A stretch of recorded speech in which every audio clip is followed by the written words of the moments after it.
Olá pessoal, sejam bem-vindos aqui a mais uma aula de filosofia, primeira série. Eu sou o professor Luiz Cláudio, sou professor de filosofia aqui do Centro de Mídias. E vamos então agora acompanhar aí o nosso objeto de conhecimento. Então nós estamos aqui na aula de número 2, o objeto de conhecimento, né? Você pode ver aí a formação do pensamento nas diferentes sociedades e o seu processo de sistematização do conhecimento, o desenvolvimento do método científico, sobretudo nas áreas das ciências humanas e sociais aplicadas, e suas contribuições no tempo e no espaço. E também a compreensão das transformações técnicas e científicas, bem como dos processos políticos, econômicos, ambientais e culturais nos âmbitos local, nacional e mundial. E o nosso detalhamento são as características do pensamento filosófico, seu método, o raciocínio, a argumentação, indução, dedução e silogismo. Então, pessoal, esse aqui então é o conteúdo da aula e vamos então iniciar. Vamos lá, vamos juntos.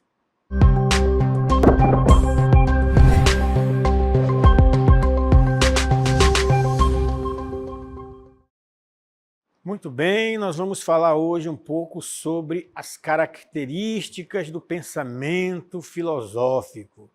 Então, depois nós sabemos que a filosofia, então, é esse amor pela sabedoria.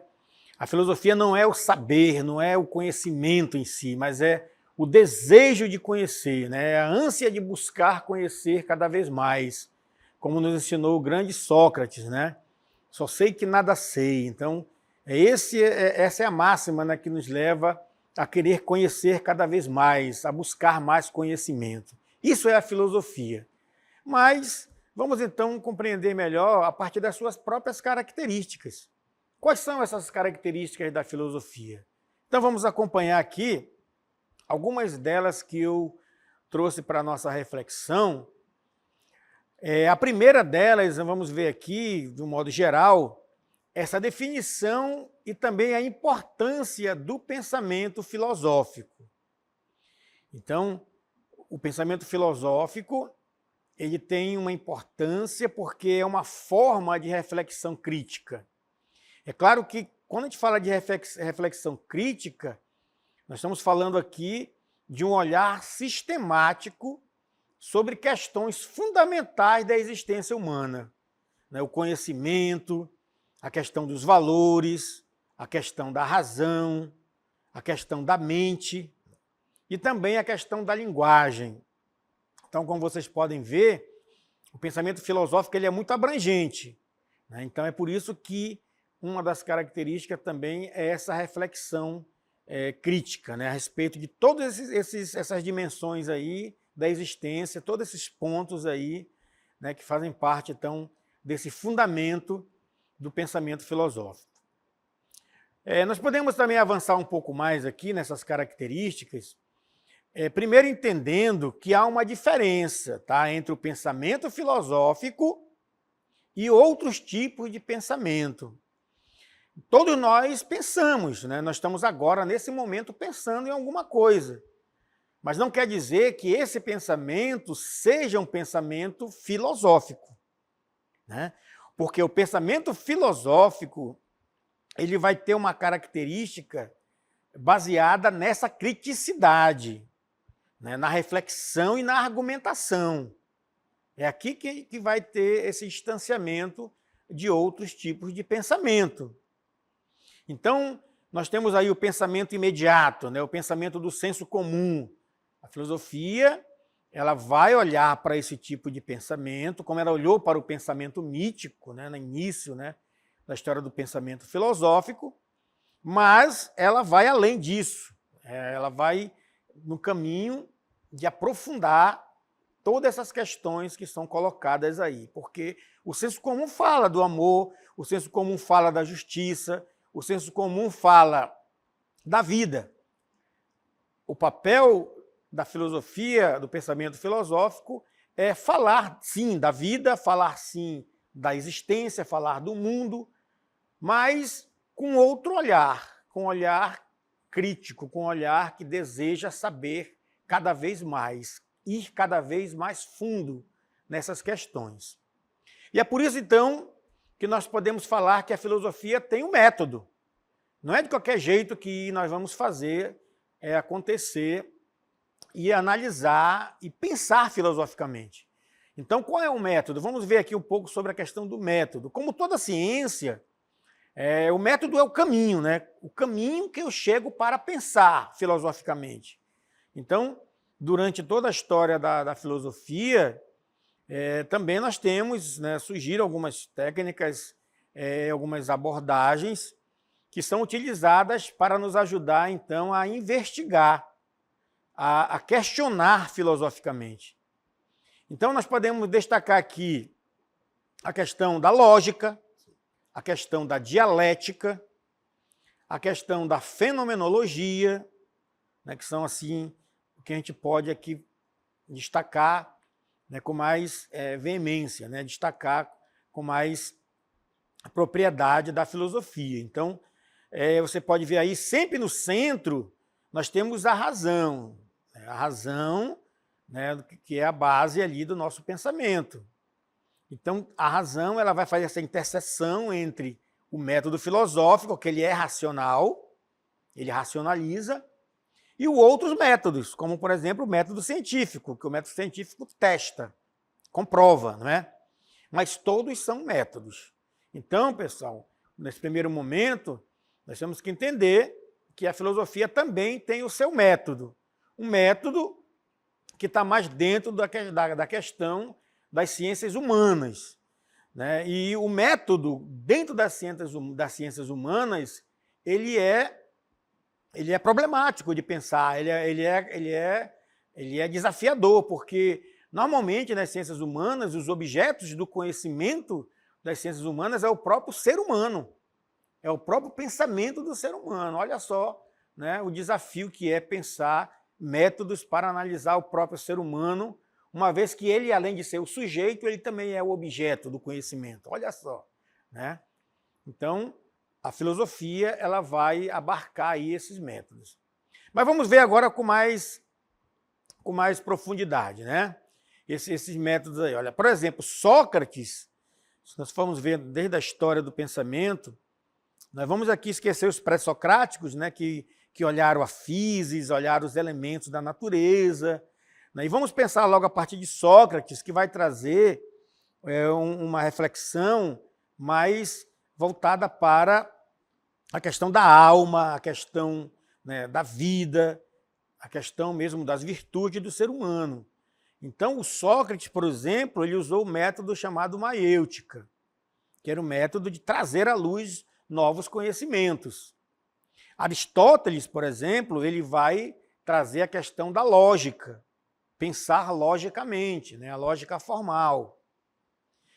Já depois, lá na Idade Moderna, nós temos aí o René Descartes, que vai trazer o seu método cartesiano, que partia, né, da questão da dúvida sistemática, né, a dúvida de que eu preciso, como método, duvidar de tudo para buscar o conhecimento. E aí, já mais lá na frente, né, nós temos o Russell, né, que também trouxe um grande método aí que ajudou a pensar filosoficamente, que foi o método da fenomenologia. É um método, né, do estudo dos fenômenos.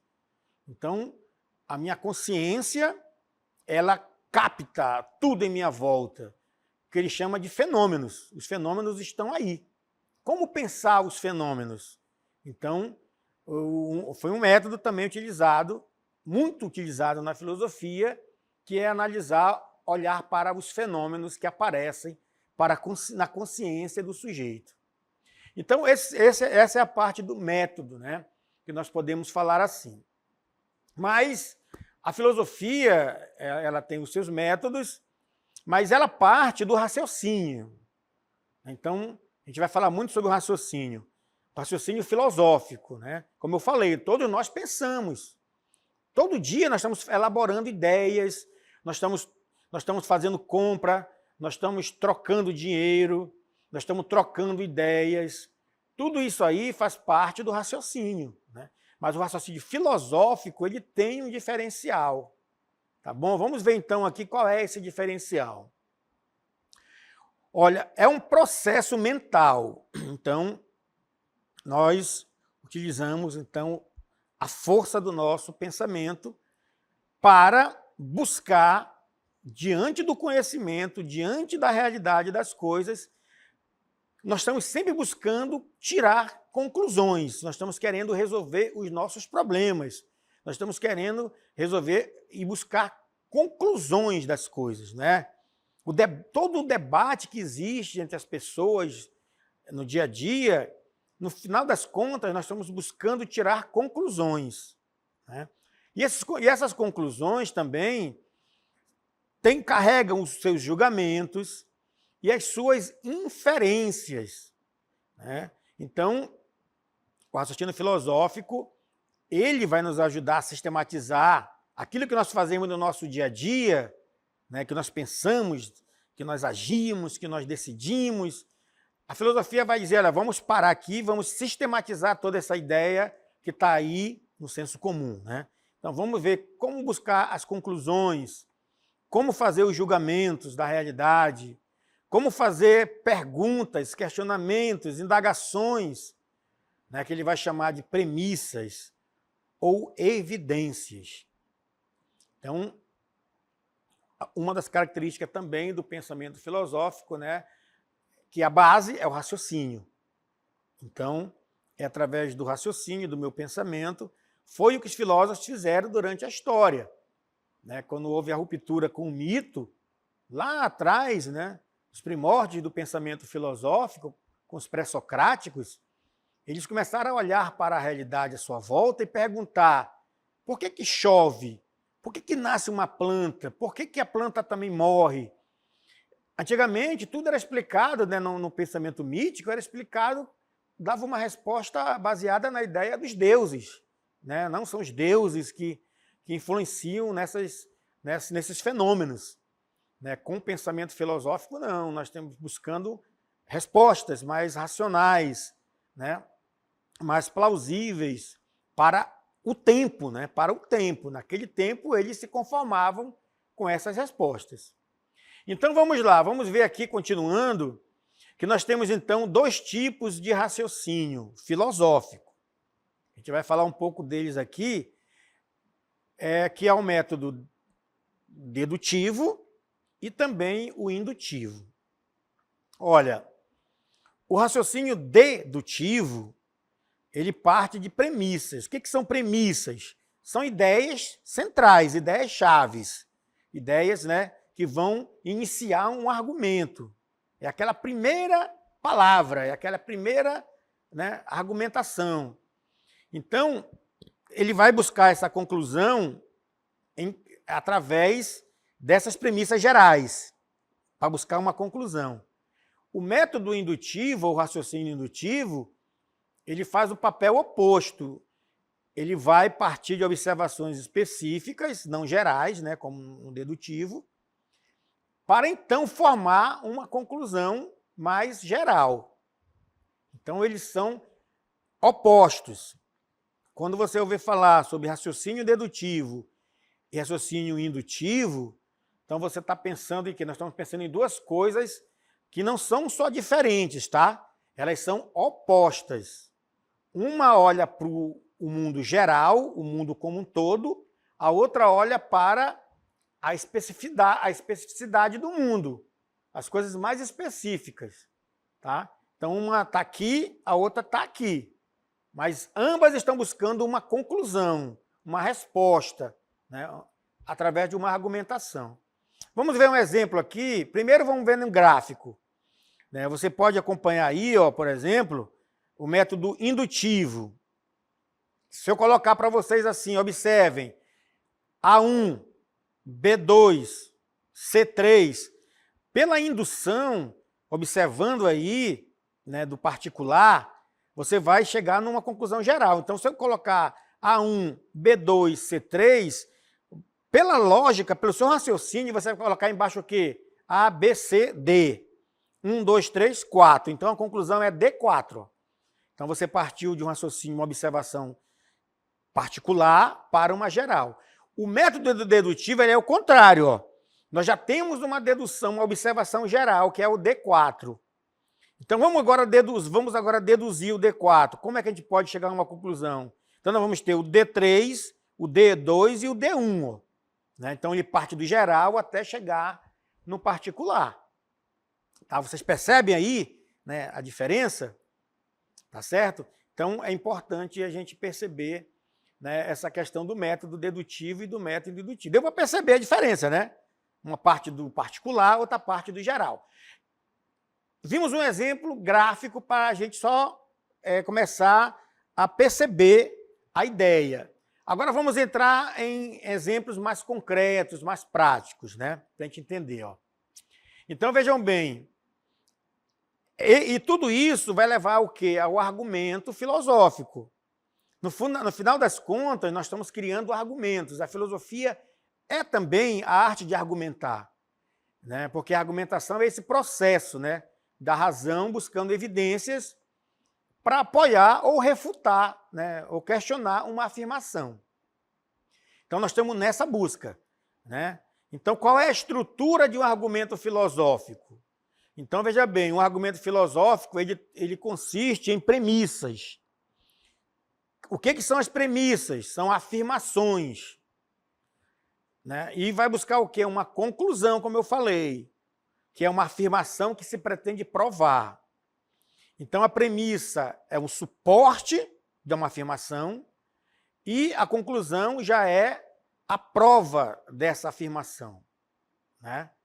Vamos caminhar um pouco mais a fundo para a gente depois, então, ir percebendo na concretude da vida como é que se dá isso. Então, vamos lá, vamos ver aqui, ó. Quando a gente fala, então, dessas características, a indução é um tipo de raciocínio que infere uma generalização a partir de casos específicos. Né? Então, ela infere de casos específicos, particulares. Então, esse é um ponto para a gente, só para a gente visualizar melhor e começar a entender isso, tá? Então, ela vai de casos específicos. Outro ponto também da indução, vamos aqui caminhando, né? Continuando. Ó. Ela, então, é esse tipo aí, e como exemplo, nós podemos ver, por exemplo, o nascer do sol, né? Que nós vimos aí, ó. O que acontece nesse exemplo aí do nascer do sol? Né? Então, o pôr do sol ou o nascer do sol, o que é, né? Mas quando você observa o sol, né, no seu dia a dia, nós tiramos algumas conclusões, né? Qual é a conclusão? Que o sol vai nascer amanhã. Por quê? Porque o sol nasce todo dia. Então, vejam bem, ó, nós estamos partindo de uma ideia particular, o sol nasce todo dia. E estamos levando para o geral, ele vai nascer, né? O sol nasce todo dia, então amanhã ele vai nascer. Do particular para o geral. Né? Então é por isso que ele é um método indutivo aqui para a questão do sol. Tá bom? Então, qual a importância do método da indução? Eu estou falando que ele existe, que ele está aí, expliquei como é que funciona, mas qual a importância dele? Então vamos ver aqui a importância do método indutivo. Ele é crucial para a formação da teoria de hipóteses, especialmente nas ciências empíricas. Então, se você quer ser um cientista, se você vai fazer uma pesquisa, o método indutivo nos ajuda, então, a levantar hipóteses. Por quê? Porque ele vai pegar a hipótese, algo particular, para tentar chegar, né, a uma conclusão e provar essa hipótese, não é verdade? Então, aqui que está a importância do método indutivo. Tá bom? E o método dedutivo? Vamos agora explicar também o dedutivo. Né? Leiam comigo. Dedução é um tipo de raciocínio que deriva de conclusões específicas a partir de premissas gerais. Por exemplo, aqui tem um exemplo muito clássico, né, na filosofia. Todos os homens são mortais. Todos os homens são mortais. Sócrates é homem. Logo, Sócrates é mortal. Esse é um método dedutivo. Todos, parte do geral. Né? Eu sou homem. Estou fundamentando. Logo, se todos os homens são mortais e eu sou homem, pela lógica, eu sou mortal. Entenderam o raciocínio? Isso é um raciocínio lógico, dedutivo. Tá bom? É importante a gente sempre compreender isso. Vamos fazer aqui, então, uma comparação aqui. Ó. Enquanto o método da dedução ele garante a verdade e garante a verdade da conclusão se as premissas forem verdadeiras. A indução ela oferece conclusões prováveis, mas não certas. É por isso que ela trabalha com hipóteses, tá bom? Já a dedução, não, ela já vai buscando essa questão de uma conclusão verdadeira, como vocês viram aí na ideia de todos os homens são mortais. Né? Se eu sou homem, eu sou mortal. Então é uma verdade. Ninguém vai negar isso. Tá bom? Tem outros pormenores dentro dessas ideias aí, mas nesse momento é importante a gente entender o raciocínio dedutivo e o indutivo. Tá bom? Agora, como é que nós podemos pensar, trabalhar para ver se o método é dedutivo ou indutivo? Aí nós temos que pensar nos silogismos. O silogismo também faz parte desse pensamento lógico, do raciocínio filosófico. O que é o silogismo? O silogismo ele é da lógica, tá? Ele é uma base da lógica. É uma forma de argumento dedutivo que consiste em duas premissas e uma conclusão.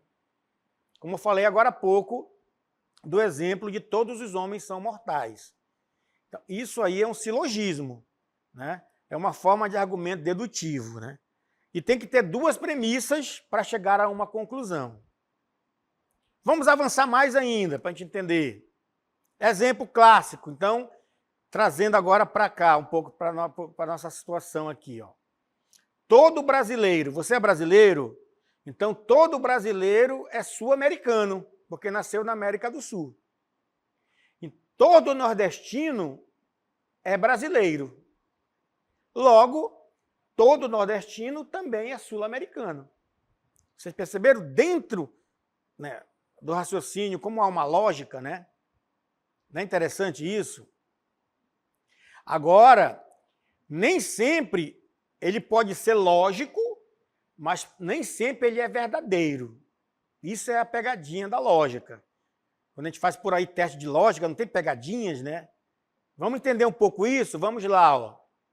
Então, vejam bem, tem a validade e tem, ou não do argumento. Então, vejam bem, a validade refere-se à estrutura lógica do argumento, enquanto a verdade refere-se à correspondência das premissas e à conclusão com a realidade. Ficou difícil aí essa explicação? Então, vamos entender aqui. Ó. Então, quando é que um argumento ele pode ser válido? Quando ele é corretamente estruturado. Né? Mas ter premissas falsas e vice-versa. Olha só o exemplo. Por exemplo, todo político é mentiroso. Todo político é mentiroso. José é político.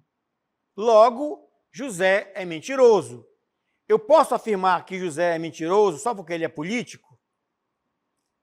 A lógica está certa. A estrutura está certa. Mas eu não posso dizer que todos são mentirosos. Pode ser que tenha um que não seja mentiroso, né? Vocês entenderam aí? Então, o raciocínio pode ser lógico, mas ele pode não ser verdadeiro. Não é verdade? Então, isso são as pegadinhas da lógica. E aqui, então, vamos entrar agora no outro ponto interessante, que são as falácias. Já as falácias, elas também estão dentro dessa ideia de um pensamento que é lógico, mas é falso, é errado. Então, o que é uma falácia? São erros de raciocínio que correspondem ou comprometem a validade de um argumento. Então, as falácias, elas estão ligadas com erros de raciocínio. Erros de raciocínio. O que é um erro de raciocínio? É uma mentira? É uma falsidade? Nem sempre. É apenas um erro lógico. Por exemplo, você acordou de manhã aí, você abriu a janela e a grama, o chão está molhado. Né? O que você vai deduzir ali no seu raciocínio? Que a grama está molhada hoje, logo choveu, não é verdade? Está tudo molhado, o chão está todo molhado, a grama está toda molhada, então choveu. Né? Aí, de repente, você percebe que não, foi que um carro-pipa passou molhando aquele gramado lá. É uma falácia, né? Não choveu, foi o carro-pipa que passou molhando, jogando água ali. Isso chama-se erro de raciocínio, né? Você já deduziu erradamente, erroneamente. Né? Continuando. Aqui, é por isso que nós temos que ter um pensamento crítico para que a gente não possa cair nesses erros lógicos, nesses erros de raciocínio. Então, é uma habilidade de analisar e avaliar argumentos e evidências de maneira lógica e imparcial. Isso é o pensamento crítico, pessoal. Olha, o pensamento crítico não é exclusivo da filosofia, tá bom? Nós temos que parar de pensar assim. Não é algo só da filosofia. A matemática tem um pensamento crítico, a própria língua portuguesa, muitas ciências têm pensamento crítico. Agora, o pensamento crítico na filosofia é essa habilidade de analisar e avaliar argumentos e evidências de maneira lógica e imparcial, porque pode ser que haja erros lógicos, como nós já vimos, argumentos falsos. Né? Por que ele é importante? Porque é essencial para evitar falácias, como essa que eu falei do gramado molhado. E construir também argumentos sólidos e mais coerentes. É esse o papel, é isso que a filosofia vai buscar. Né? Continuando, então, a reflexão crítica, portanto, no pensamento filosófico, envolve o quê? Questionamento desses pressupostos, analisar os conceitos e avaliar os argumentos. Isso tudo vai nos levar a uma reflexão crítica. Não é só ficar falando, discutindo, debatendo como se eu fosse o dono da verdade. Isso não é filosofia. Tá? Então, um exemplo aqui, a análise de conceitos como justiça, como liberdade, como política. Política não presta, política só tem ladrão. Isso não é um pensamento, uma reflexão crítica. Né? Isso é uma coisa do senso comum. Então tem que ver, questionar os pressupostos, conceituar, avaliar os argumentos. Aí é um pensamento crítico. Não é ficar falando, né? Não é isso, nada disso. Tá bom? Continuando, para a gente já chegar aqui ao final, a filosofia ela é abstração, pessoal. Esse é o ponto, tá? É o processo de isolar ideias, características essenciais de um objeto ou de um conceito, ignorando os detalhes relevantes. Aquilo que você viu hoje de manhã, você pode trazer agora para o seu pensamento. O que é isso? É abstrair. Você não tá você viu de manhã algo no concreto, ficou na sua mente ali. É o pensamento, né? Ali abstrato.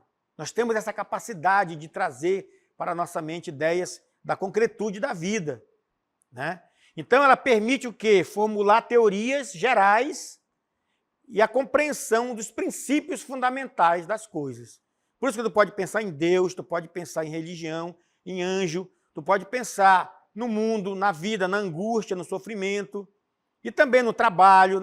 A filosofia vai pensar em tudo, por causa dessa capacidade de abstração. E para a gente finalizar, então, aqui, como aplicar o pensamento filosófico? Tomando decisões éticas, coerentes, buscando resolver os problemas, analisar criticamente as informações que chegam até nós. Né? E também os dilemas morais, as questões de justiça social, tudo aquilo que faz parte da vida em sociedade. Tá certo, pessoal? Deu para compreender bacana? Beleza, então até a nossa próxima aula.